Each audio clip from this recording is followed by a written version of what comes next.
Hi guys. ഒരാളിവിടെ 7:30 എന്നെ എണീപ്പിച്ചിട്ട് ഉറങ്ങാൻ ശ്രമിച്ചുകൊണ്ടിരിക്കുക. സഹായിക്കില്ല, ഞാൻ ഒറ്റയ്ക്ക് ഉറങ്ങട്ടെ. അപ്പോൾ ഗായ്സ്, സായു കിടന്നുറങ്ങിയിട്ടുണ്ട്. അപ്പോൾ this is how my realistic morning looks like. ഏകദേശം ഒരു 7:30-8 മണി ആകുമ്പോഴാണ് എണീക്കുന്നത്. ഭാഗ്യമുണ്ടെങ്കിൽ ചിലപ്പോൾ 9-9:30 വരെയൊക്കെ പോകാറുണ്ട്. സ്ലീപ്പ് ഡിപ്രൈവ്ഡ് അല്ല, പക്ഷേ ഇടയ്ക്കൊക്കെ ഇൻ ബിറ്റ്വീൻ എണീക്കേണ്ടി വരുന്നതിൻ്റെ ഒരു ബുദ്ധിമുട്ടുണ്ട് എനിക്ക്. അത്രയേ ഉള്ളൂ. ബാവസാമി, ഇതാണ് സായുവിൻ്റെ ഇന്നത്തെ കോസ്റ്റ്യൂം. ഹായ് ഗായ്സ്, അപ്പോൾ welcome back after a very long break. ഇന്നത്തെ വീഡിയോ എന്ന് വെച്ചാൽ ഞാൻ ഇന്നലെ എടുക്കണമെന്ന് കരുതിയ ഒരു വീഡിയോ ആണ്. കാരണം മമ്മി ഇന്നലെ ചോദിച്ചു യൂട്യൂബിലൊന്നും ഇടുന്നില്ലേന്ന്. അപ്പോൾ ഞാൻ ഓക്കെ, എല്ലാവരും ഉണ്ടല്ലോ, സൺഡേ അല്ലേ, ഇന്നലെ ആ വീഡിയോ എടുക്കാമെന്ന് വിചാരിച്ചു. പക്ഷേ എണീറ്റപ്പോൾ തന്നെ ലേറ്റായി, പിന്നെ എൻ്റെ മൂഡ് പോയി, മടി പിടിച്ചു, അങ്ങനെ അങ്ങ് പോയി. അപ്പോൾ ഇന്ന് എന്തായാലും ഞാൻ ഒരു വീഡിയോ എടുക്കണമെന്ന് വിചാരിച്ച്, ആൻഡ് ഹോപ്പ്ഫുള്ളി ഇന്ന് ഞാൻ അപ്ലോഡ് ചെയ്യുമായിരിക്കും. ഇന്നിപ്പോൾ ഇവിടെ ആരുമില്ല, എല്ലാവർക്കും പനിയും ചുമയൊക്കെ ആയിട്ട് ഹോസ്പിറ്റലിലേക്ക് പോയിരിക്കുകയാണ്. അപ്പോൾ ബേബിയും കിടന്ന് ഉറങ്ങുന്നു. അപ്പോൾ ഞാൻ വിചാരിച്ചു ഇതാണ് ബെസ്റ്റ് ടൈം, നമുക്ക് വീഡിയോ എടുക്കാമെന്ന്. ഞാൻ ലൊക്കേഷൻ ചെറുതായിട്ടൊന്ന് മാറ്റി തൊട്ടിലിൻ്റെ അടുത്ത് വന്നു. കാരണം ഞാൻ അവിടെ പോയിരിക്കുമ്പോഴേക്കും തൊട്ടിലിൽ ഒരു അനക്കം, പിന്നെ ഇവിടെ വരുന്നു. സോ തൊട്ടിലിൻ്റെ അടുത്ത് നിന്നുകൊണ്ട് ആട്ടിക്കൊണ്ടൊരു വീഡിയോ ചെയ്യാമെന്ന് കരുതി. അപ്പോൾ in today's video I would like to share my early postpartum days എങ്ങനെയൊക്കെ ആയിരുന്നു എന്ന്. കുറേ പേരൊക്കെ വെയിറ്റ് ചെയ്ത് ഇരിക്കുന്നുണ്ടാവും എങ്ങനെയുണ്ടെന്നൊക്കെ കേൾക്കാനായിട്ട്. So early postpartum days എന്ന് പറഞ്ഞാൽ ഫിസിക്കലി കുറച്ച് നല്ല ബുദ്ധിമുട്ടുണ്ടായിരുന്നു. ഓഫ് കോഴ്സ് ക്ഷീണമുണ്ട്, അങ്ങനെയൊക്കെ. പക്ഷേ ഏറ്റവും ഹെൽപ്പ് വേണ്ട ഒരു ടൈമാണത് from your family. And thankfully എനിക്കിവിടെ എല്ലാവരും ഉണ്ടായിരുന്നു. എൻ്റെ അച്ഛന് ലീവ് കിട്ടി, ആ സമയത്ത് കുറച്ച് നാൾ ഇവിടെ ഉണ്ടായിരുന്നു, അനിയനുണ്ടായിരുന്നു. ആൻഡ് ഭാഗ്യത്തിന് മമ്മിക്ക് ഓഫീസിൽ നിന്ന് ലീവ് കിട്ടി. ആൻഡ് എന്താണ്, നമ്മുടെ ഒരു ഫാമിലി ഫ്രണ്ട് ആൻറ്റി ഹെൽപ്പ് ചെയ്യാനായിട്ട് 1 വീക്ക് ബിഫോർ ഡെലിവറി തന്നെ ഇവിടെ വീട്ടിലുണ്ടായിരുന്നു. അപ്പോൾ അങ്ങനെ എല്ലാവരുടെയും ഹെൽപ്പ് ഉള്ളതുകൊണ്ട് തന്നെ എനിക്ക് സ്ട്രെസ്സ് കുറവായിരുന്നു. ബട്ട് ഫിസിക്കലി ഉള്ള കുറച്ച് ബുദ്ധിമുട്ടുകൾ. അപ്പോൾ ഹോസ്പിറ്റലിൽ നിന്ന് തുടങ്ങുവാണെങ്കിൽ നമ്മൾ ആഫ്റ്റർ ഡെലിവറി ഓൾമോസ്റ്റ് ഒരു 2-3 ഡേയ്സ് ഹോസ്പിറ്റലിൽ ഉണ്ടായിരുന്നു. അത് കഴിഞ്ഞിട്ടാണ് ഡിസ്ചാർജ് ആവുന്നത്. അപ്പോൾ ഇനീഷ്യൽ ഡേയ്സ് എന്നൊക്കെ പറഞ്ഞാൽ ആക്ച്വലി ഒരു മെക്കാനിക്കൽ കൈൻഡ് ഓഫ് തിങ് ആയിരുന്നു. കാരണം വാവ കരയുന്നു, ഞാൻ പാൽ കൊടുക്കുന്നു, അത് കഴിഞ്ഞ് വാവയെ ആരെങ്കിലുമൊക്കെ എടുത്തുകൊണ്ട് നടക്കുന്നു, കെയർ ചെയ്യുന്നു, അങ്ങനെയൊക്കെ ആയിരുന്നു. അപ്പം ഞാനും കൊച്ചുമായിട്ട് അങ്ങനെ ഒരു കണക്ഷനൊന്നും എനിക്ക് അങ്ങനെ ബിൽഡായില്ല ആ സമയത്ത്. ഓൾറെഡി ഫിസിക്കലി കുറച്ച് പെയിനും കാര്യങ്ങളും ഓരോ പ്രശ്നങ്ങളൊന്നിന് പുറകെ ഒന്നായിട്ട് ഇങ്ങനെ വന്നുകൊണ്ടിരിക്കുമായിരുന്നു. Later on I understood that എൻ്റെ ഫിസിക്കൽ പ്രശ്നങ്ങളൊക്കെ കാരണമായിരിക്കും അങ്ങനെ ഒരു സംഭവം വരാത്തത്. അത് ഒരുപാട് പേർക്ക് ചിലപ്പോൾ തോന്നിയിട്ടുണ്ടാവാം. സോ അങ്ങനെ തോന്നുന്നവരുണ്ടെങ്കിൽ it's normal, I guess. Okay, അപ്പോൾ ഹോസ്പിറ്റലിൽ വെച്ചിട്ട് ഇതുപോലെ ബോഡി പെയിൻ, നിപ്പിൾ ക്രാക്ക് വരുന്നു, പിന്നെ യൂട്രസ് കോൺട്രാക്ട് ചെയ്യുന്നതുകൊണ്ട് നമ്മൾ ഫീഡ് ചെയ്യുന്ന സമയത്ത് പീരിയഡ്സ് ക്രാംസ് പോലത്തെ സംഭവങ്ങൾ വരുന്നു. അപ്പോൾ ഇങ്ങനെയൊക്കെ ഉണ്ടാവുമെന്ന് നമ്മൾ പ്രതീക്ഷിക്കുന്നില്ല. അപ്പോൾ ആ ഡേയ്സ് കുറച്ച് നല്ല ടഫായിരുന്നു. പിന്നെ രാത്രി നമുക്ക് ഉറങ്ങാനേ പറ്റിയിട്ടില്ല. അപ്പോൾ ഞാൻ വിചാരിച്ചു ഓക്കെ, ഇനി എൻ്റെ ലൈഫ് എങ്ങനെയായിരിക്കും. ഞാൻ ഹോസ്പിറ്റലിൽ വെച്ച് ഞങ്ങളെല്ലാവരും ഉണർന്നിരിക്കുമായിരുന്നു. ഒരു 5 മണി ആവുമ്പോഴാണ് ഒന്ന് കിടക്കാൻ പറ്റുന്നത്. അതുവരെ എല്ലാവരും ഉണർന്നിരിക്കുമായിരിക്കും, മാറി മാറി എടുക്കുന്നു.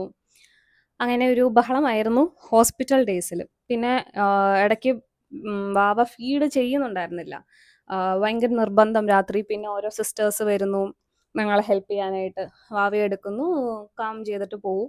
പിന്നെ ഇടയ്ക്ക് ഫോർമുല കൊടുത്തു.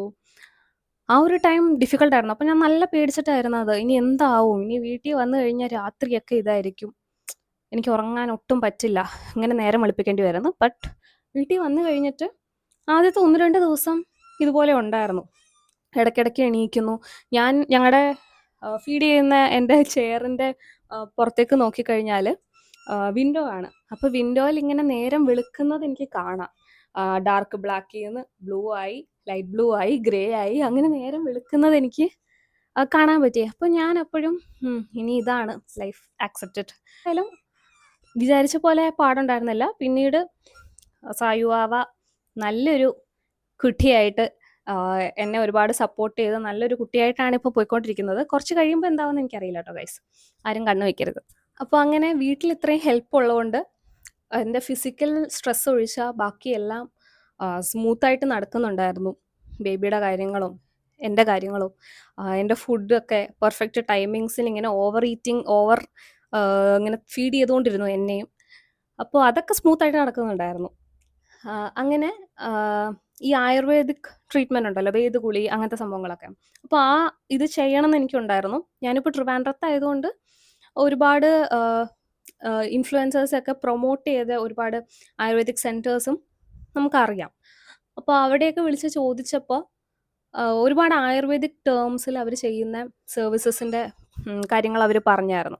പക്ഷെ അത് എല്ലാം നമുക്ക് ആവശ്യമില്ല. പക്ഷെ ആ പാക്കേജോടെ അങ്ങനെ വരുള്ളൂ. അപ്പോൾ അത് ഒരു അൺവാണ്ടഡ് എക്സ്പെൻസ് ആയിട്ട് തോന്നി. അങ്ങനെ ഇരിക്കുമ്പോഴാണ് എന്ത് ചെയ്യും എന്ന് വിചാരിച്ചിരിക്കുമ്പോഴാണ് ഈ വസുദേവ വിലാസം എന്ന് പറയുന്ന ഈ ആയുർവേദിക് നഴ്സിംഗ് സെൻറ്ററിനെ പറ്റി നമ്മൾ അറിയുന്നത്. അപ്പോൾ അവിടെ വിളിച്ച് ചോദിച്ചപ്പോൾ 15 days പാക്കേജ് 12,000 rupees. അപ്പോൾ അങ്ങനെ ഒരു ഇത് കിട്ടി. അപ്പോൾ ട്രിവാൻഡ്രത്ത് ആരെങ്കിലും ഉണ്ടെങ്കിൽ ഞാൻ ഈ ഒരു പ്ലേസ് റെക്കമെൻഡ് ചെയ്യും. കാരണം നമുക്ക് ആവശ്യമുള്ള സാധനങ്ങൾ മാത്രമേ അവർ ഈ ഒരു എമൗണ്ടിന് അഫോർഡബിൾ ആയിട്ട് ചെയ്തു തരുന്നുണ്ട്. ആൻഡ് എന്നെ വേദഗുളിയും അതുപോലെ ബേബിയെ കുളിപ്പിച്ചതും ഒക്കെ ശ്രീകുമാരി എന്ന് പറയുന്ന ഒരു നേഴ്സാണ് അവിടുത്തെ.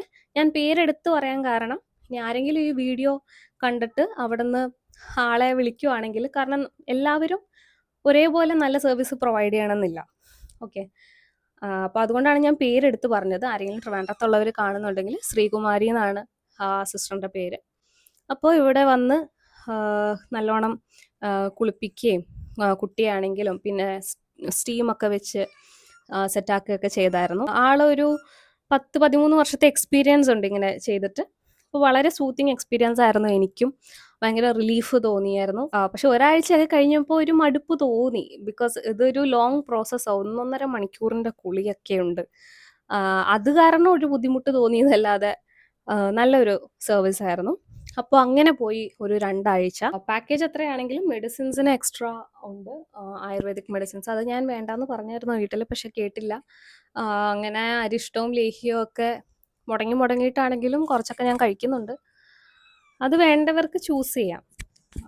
എനിക്ക് തോന്നുന്നത് പ്രോപ്പർ ഫുഡും അതുപോലെ നമുക്ക് ഹോസ്പിറ്റലിൽ നിന്ന് തരുന്ന വിറ്റമിൻസ് ഒക്കെ മതിയാവുമെന്നാണ് തോന്നുന്നത്.